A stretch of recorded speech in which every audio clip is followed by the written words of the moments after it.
গতিকে কোনো এটা ঘটনা গুৰুত্বপূৰ্ণ হয় নে নহয় সেইটো জানিবলৈ প্ৰথম আমি চাব লাগিব যে সেই ঘটনাটোৰ ফলত সেইখিনি সময়ৰ সমাজত কিবা প্ৰভাৱ পৰিছিল নে নাই পৰা।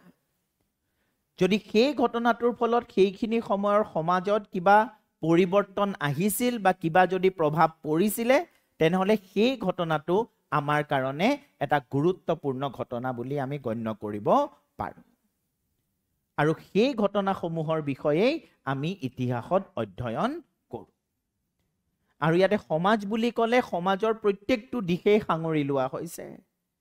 ইয়াতে আমি যোনখিনি আমাৰ এডমিনিষ্ট্ৰেশ্যন মানে প্ৰশাসন ব্যৱস্থা থাকে, অৰ্থনীতি, সংস্কৃতি, ধৰ্ম, স্থাপত্য কলা, এই গোটেইখিনিকে সাঙুৰি লোৱা হৈছে। যিকোনো এটা বা দুটা দিশতো যদি যথেষ্টখিনি প্ৰভাৱ পৰে কোনো ঘটনাৰ বাবে তেনেহলে সেই ঘটনাটোক আমি গুৰুত্বপূৰ্ণ ঘটনা বুলি গণ্য কৰিব পাৰোঁ।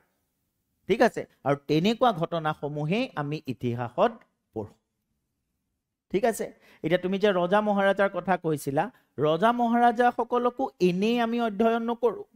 আজি যদি আমি সম্ৰাট অশোকৰ বিষয়ে পঢ়োঁ সেইটো এই কাৰণে পঢ়োঁ কাৰণ সম্ৰাট অশোকৰ কিছুমান নীতিৰ ফলত সেইখিনি সময়ৰ সমাজত পৰিৱৰ্তন আহিছিলে। এনেই কোনোবা ৰজা এনেই আপোনা আপুনি গুৰুত্বপূৰ্ণ হৈ নাযায়। তেওঁৰ বিভিন্ন ধৰণৰ নীতিৰ ফলত যদি সমাজত পৰিৱৰ্তন আহিছিলে বা তেওঁৰ ৰাজত্ব কালত যদি আমাৰ সমাজত কিছু পৰিৱৰ্তন আহিছিলে তেতিয়াহে সেই ৰজাজন বা শাসকজন আমাৰ কাৰণে গুৰুত্বপূৰ্ণ বুলি আমি ক'ব পাৰোঁ।